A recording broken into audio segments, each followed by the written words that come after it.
Fox host Pete Hegseth is a little confused about the separation of church and state and whether or not it exists in the Constitution. I'm very anti anything being banned. You don't want your kid to read it? That's fine. I want my kid to read a little bit of everything. So what about like the 2,500 books banned so far, Will? The trans advocacy, I have one daughter. School. She can read whatever she wants to read at an age appropriate to what she is. So how about like the Bible? What if we wanted to teach the Bible? I'm Catholic. I've already taught her about the Bible because I'm Catholic. But no, what about in school? Absolutely. Oh, in school? Oh, no. No. Separation. Can't have God in school. Separation of church. And then that's not the Constitution. All history should be taught. Now, in case you missed that, that Democratic voter handing Pete Hegseth his ass on a silver platter, by the way, he did say, "Oh, that's not in the Constitution, but that's a whole other thing." No, separation of church and state, not in the Constitution. Now, here's the thing: it actually is not the exact phrase, but it's basically the Establishment Clause. I mean, which is in the First Amendment to the United States Constitution. Look, the First Amendment, the Establishment Clause reads, Congress shall make no law respecting the establishment of religion or prohibiting the free exercise thereof. All right? Again, you're not going to find the exact separation of church and state, the actual words inside the Constitution, but that's generally the interpretation here. And that interpretation, you actually will find it. It's from Thomas Jefferson. And in January 1st, 1802, a letter by Jefferson addressed to the Danbury Baptist Association in Connecticut, published in a Massachusetts newspaper, did put that phrase in there and said specifically that, yes, this is the interpretation of the Establishment Clause. Here's what it means. Quote, believing with you that religion is a matter which lies solely between man and his God, that he owes account to none other for his faith or his worship, that the legitimate powers of government reach actions only and not opinions.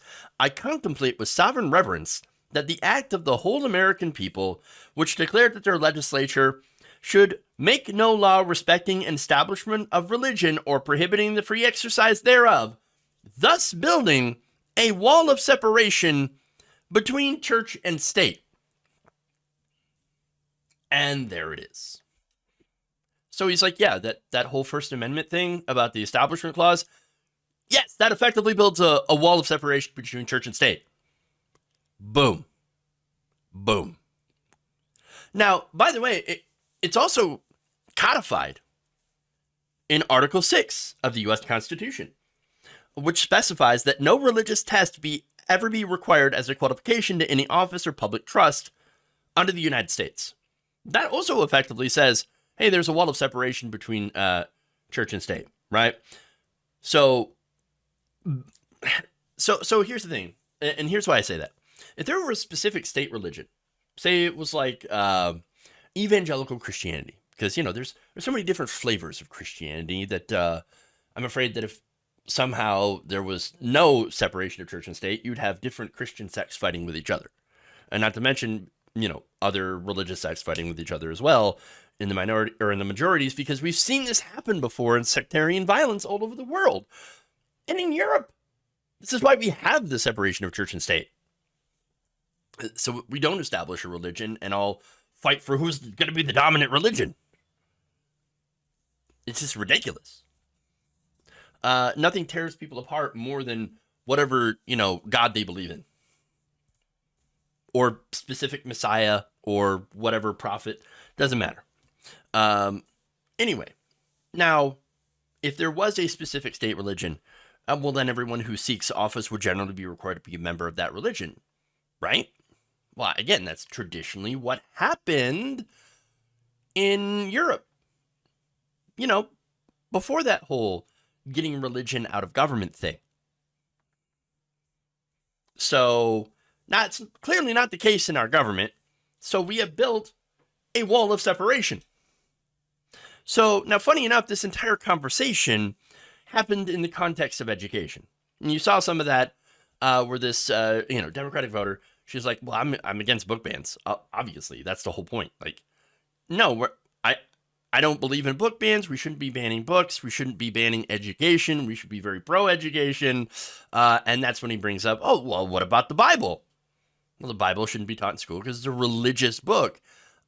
If you're teaching it as in a religious class. Now, if you're teaching, I think, about all the different religions and you want to use Bible quotes or whatever as an example of some of the stuff they have to believe to do like a comparative religion class, I actually think that could be beneficial. And would be actually very, very interesting to me personally. But I also think that, if that's the case, it should be an elective. And should teach, again, the beliefs of all the religions equally and not try to prioritize one and instill faith. There's a difference between teaching someone about something and proselytizing, right? And doing sermons, which Republicans will say, oh, no, we're not going to do that. No, they absolutely are. That's kind of the whole plan that they want to do. But anyway, that said, this is happening while Republicans are banning books. And they are doing the censorship. And they are doing it on religious reasons.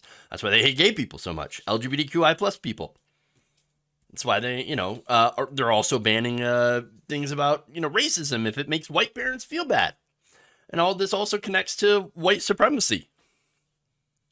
So that said, they want to do all that. They want to ban all those books, but bringing the Bible that teaches it teaches people how to make a drink, a potion, if you will, to induce abortions. It's really weird. It's weird stuff. In the Bible also, I pointed out, where there's a lot of sex, there's a lot of violence, there's slavery in the Bible. So by their own definitions, the Bible would be inappropriate.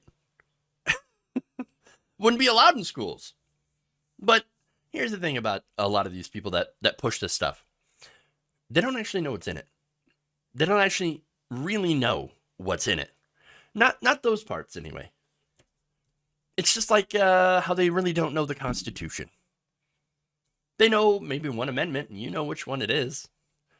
It's the one they like the most. It's the one they always talk about. And when it comes down to it, it's the same way with the Bible. Republicans, they're cherry picking the parts that they like, and then taking the most literal view on it. A constructionist, fundamentalist, if you will, view while ignoring the rest.